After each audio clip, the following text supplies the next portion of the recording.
house of the Lord. And thank you, Brother Andy, for reading the scripture for us this morning. I'm not going to be in that passage of scripture. Actually, I'm going back to Isaiah 54. But I'm preaching this morning on God's restoration. And the scripture that Brother read is one of those restoration. And there are many throughout the scriptures. But at the risk of sounding like a scratch record this morning, I want to go back to Isaiah 54, and I want you to call to memory what you have heard from this book. And then if you or those who have made notes, then you can refer back to your notes.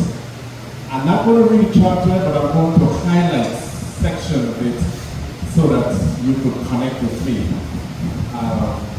as I make my way through Isaiah 54, God's restoration. Father, we want to thank you this morning for this wonderful time that we are having in your house.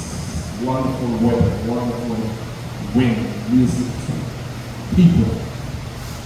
May you visit us today with your restoration power and bring us back to that place that you want us to be, the place that we used to be, and Father, that you will sustain us as we continue in our walk with you. In Jesus' name. Amen.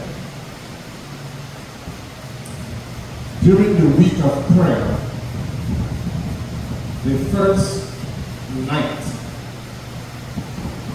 of that week, we were called upon to pray for our members and for revival and health and finance. That was my night, so I remember to tell. And as I look at those, they're all that needs restoration. And the God that we serve is a God of restoration. And when he restores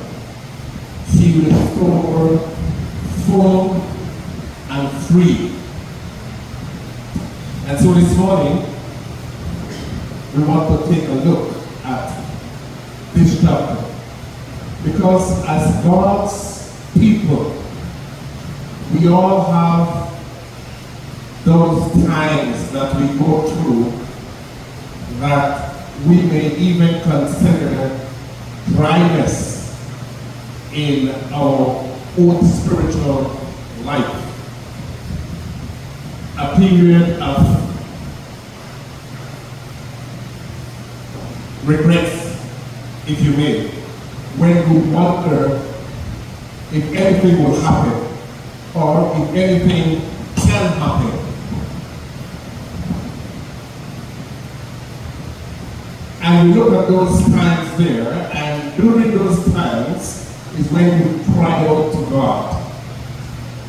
For as we cry out to God, God is our God, and that he will visit us for the purpose of restoring us. I listened to several prayers for revival. And out of a passionate heart and a desperate cry, oftentimes you will hear this, that God, that you will somehow bring revival to us. And as I listen to the prayer, I hear the passion. But I want to say to us this morning that God is ready. He stands ready. But every time you see a revival, you see God working on one side, and you see the people working on the other side. The prodigal son, for instance, had to get up and go back to the father. Jonah had to get out of his stomach of the fish and hit the road. Because God stands ready to bring about revival and restoration. Those years that we may consider dry and nothing happened may not have to be wasted years, though they were painful years, because God could use, and no doubt He's using those years to work on us, to bring us back to where He wants us to be. And when God brings about restoration, it is not only physical that we are talking about, but we are talking about spiritual restoration. We are talking about emotional restoration. We are talking about mending that brokenness that we have, and that where we think that things have gone too far, sometimes we say not even God can bring it back. Well, don't believe God. God can bring back anything, and He will bring it back, no matter how far gone or how shocking it is, that God will bring about His restoration. Isaiah 54 is that He's dealing with the nation of Israel, who had gone into exile and been captured by other nations. And where they were there, He visited and said to them that I will restore you to the place that you ought to be and where you should have been. And so I want to give you 4 benefits of God's restoration as is recorded in Isaiah 54. First one is that God's restoration will renew your joy. Verse 1. And in verse 1, he used the illustration of a barren woman who is now bearing children. And you understand that before, the sadness that was in the heart because of not able to bear a child. But God used the illustration and said, like that woman, I will visit you and you will bear children. Now, the woman here can tell you that when the birth pain is happening, it's nothing easy. And that's how I can say it. But as soon as the child comes out, there's a joy that comes along with that child, that the pains are forgotten. And God used that to say that when I restore you, this is what you will experience. All the sad times that you had will be restored. And He says, shout for joy, that joy that comes. Listen to me, church. When God brings us out of that dry state of an affair, it is that we have to rejoice, because we now enter into a season that we never thought of, that we never believed could have happened, but here we are enjoying it. And so He says, shout for joy because of what He has done for us. The book of Joel, chapter 2 and verse 23, is what it says. Be glad, O people of Zion. Rejoice in the Lord your God, for He sends you abundant showers. There's a cause. And then David in Psalm 126, he says, verse 5, those who sow in tears will reap with songs of joy.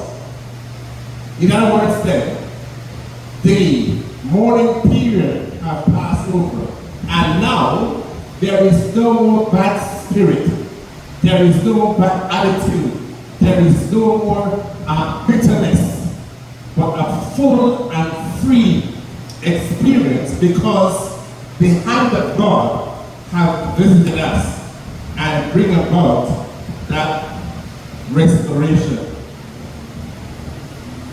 Have you feel the loss of your job? There's a lady whose name is Connie Cosby. She wrote Blessed Assurance, that favorite hymn of ours. That lady got blind at an early stage because of some medical problem that she had. But instead of taking her blindness as the end of life, she turned it around and penned that beautiful hymn that we sing so often, Blessed Assurance, Jesus is mine. And then there's a line in there that she says, vision of rapture, nor burst on my sight, watching and waiting, looking above. What is in the mind with this lady? She's blind. That vision you're talking about, of rapture, burst on my sight, watching and waiting, she's blind.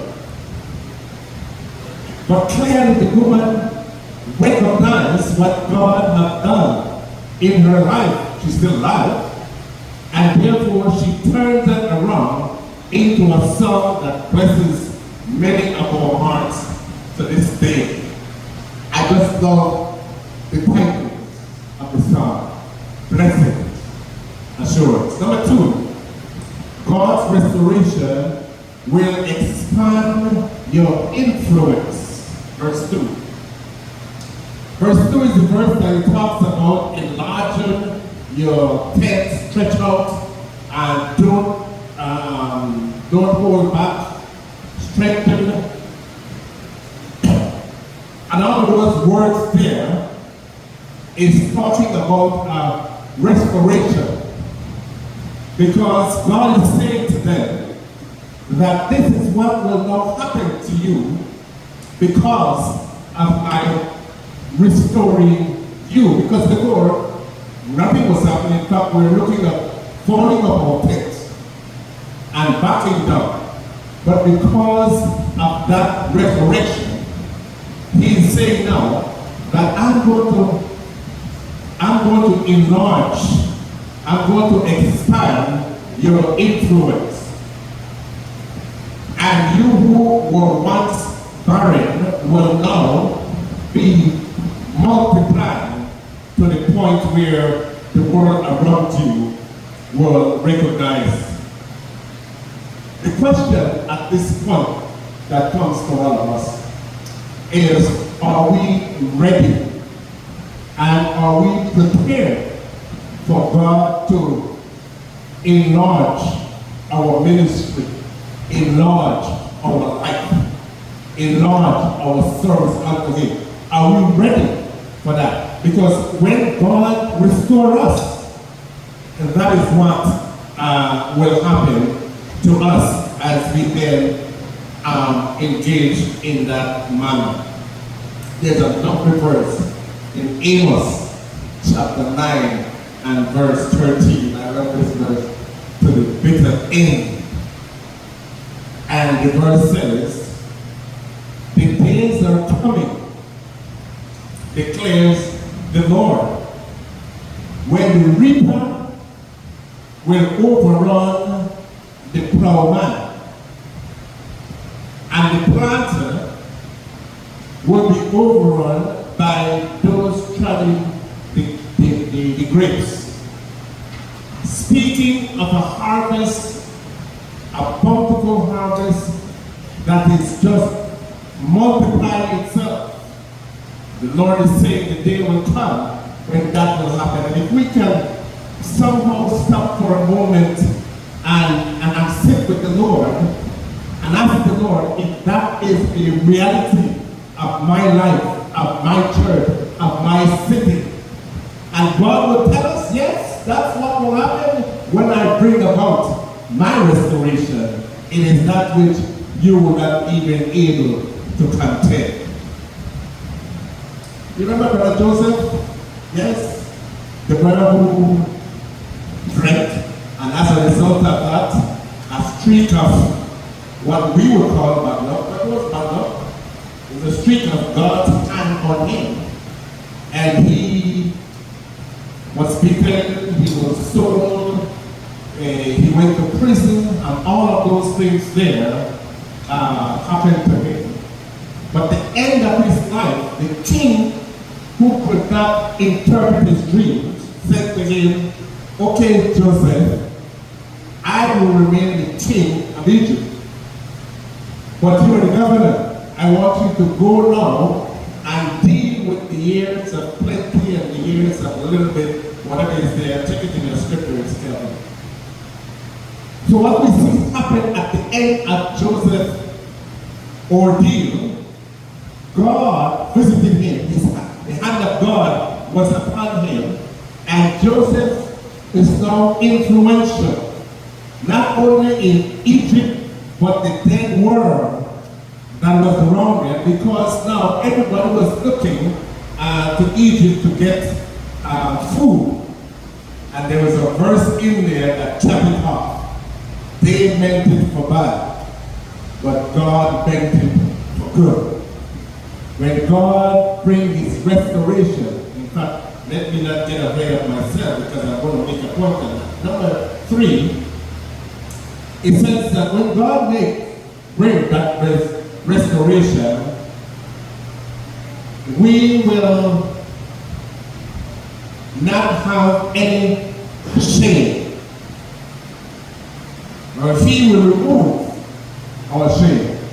And in that verse there, verse 4 to 6, it talks about that the shame of one youth will no longer be there. Well, stop again and think. What is it that is in your life, my life, that we are carrying from the past that is shameful? We don't want to talk about it, we cannot talk about it because it is too hurtful and shameful. God is saying that when his restoration comes, you will suffer no shame, no disgrace, no humiliation, and no reproach. Because when Jesus died on the cross, he wiped away all shame and all reproach and all disgrace. So that you now who are in Christ, being a new creature, can stand on the foundation of what Jesus has built. And though there are those who want to bring back our past life and put it before us, we have no power at all. Because Jesus has taken away my shame. I remember a lady on CNN News one time, several years ago. She was a prostitute. And they were interviewing her on CNN News. And this lady said, I am now a child of God.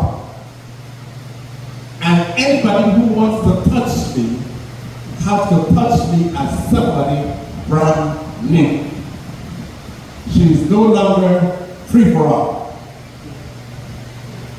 But if you want to touch me now, beginning, they got to come back. That's the kind of thing I'm talking about. And it doesn't matter what shame you may have, and how much time you may go to prison, or any of those things there. Jesus washes us clean. And if there are those who want to carry those things that lavish it against us, we can now use those things as a witness and a testimony unto God. Number 4, God's restoration will push back all those who are opposing us. He would push back all those opposing forces. 11 through 17 is there.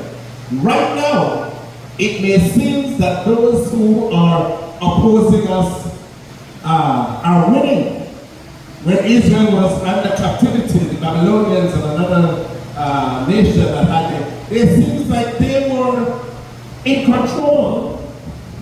And God himself said that I'm going to turn my face from you a little for a while, but my unfailing love will not leave you, so then that when God restored them, those who think they had power over them or had them in the palm of their hands, they suddenly recognize a force to reckon with, because it might seem that they are now in control. But when God brings his restorating power, he will overturn and overrun all the enemies and all those who think that they have us in control. Well, I'm going to walk through now real fast from verse 11 and 12 and 14. Because it gives us a picture of what was now happening to Israel after God have bestowed on them his restoration. Between 11 and 12 and 14 is there, you can follow along, because I'm going to run through this. I will build you with stones. When you build with stones, you're talking about a firm foundation. You will also build your foundation. I will make your battlement with rubies. Those are precious stones. Your gate of separate as of sparkling jewels. Your walls are precious stone. Your sons will be taught by the Lord. Great will be your children of peace. In resurrection, you will be established. Not resurrection. In righteousness, you will be established. Tyranny far from you. In other words, there will be no tyranny around you. You have overcome all the fears that is there. Whoever attacked you, verse 15, whoever attacked you will surrender to you, because, verse 17 says, no weapon formed against you will prosper. Now, church, I understand that this is talking about a nation who is God's children. But I'm also speaking to a church that is children of God. And God is saying that the same thing that applies to Israel applies to us. And these are things that you and I can experience here and now as we serve the Lord. God is not happy to see us in that state of affair where we wonder if anything will happen or anything is happening, and our spiritual life seems to be always in an all-time low. That is our God.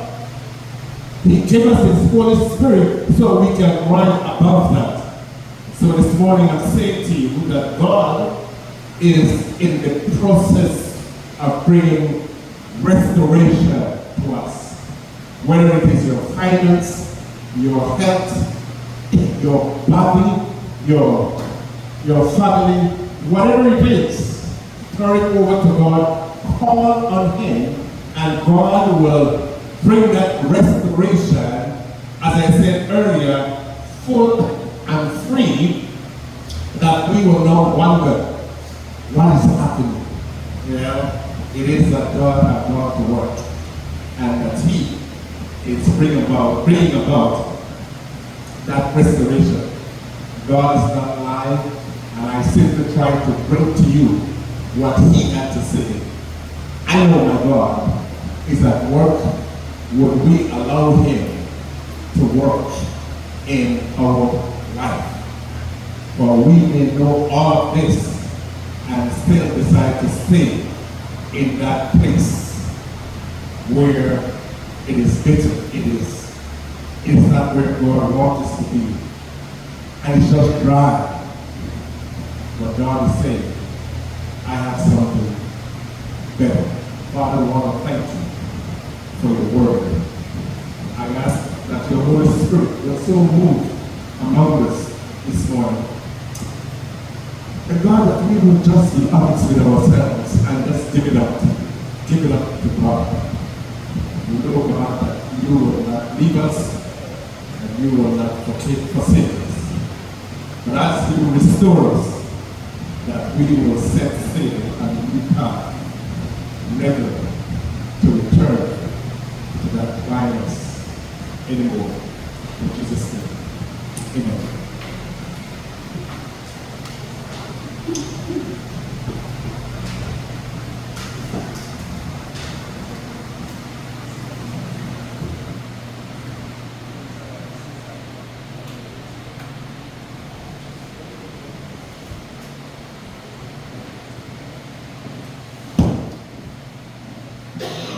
As we transition into our communion, let's stand and sing a chorus. I'm so glad I'm a part of the family of God. After which we will go straight into our communion service.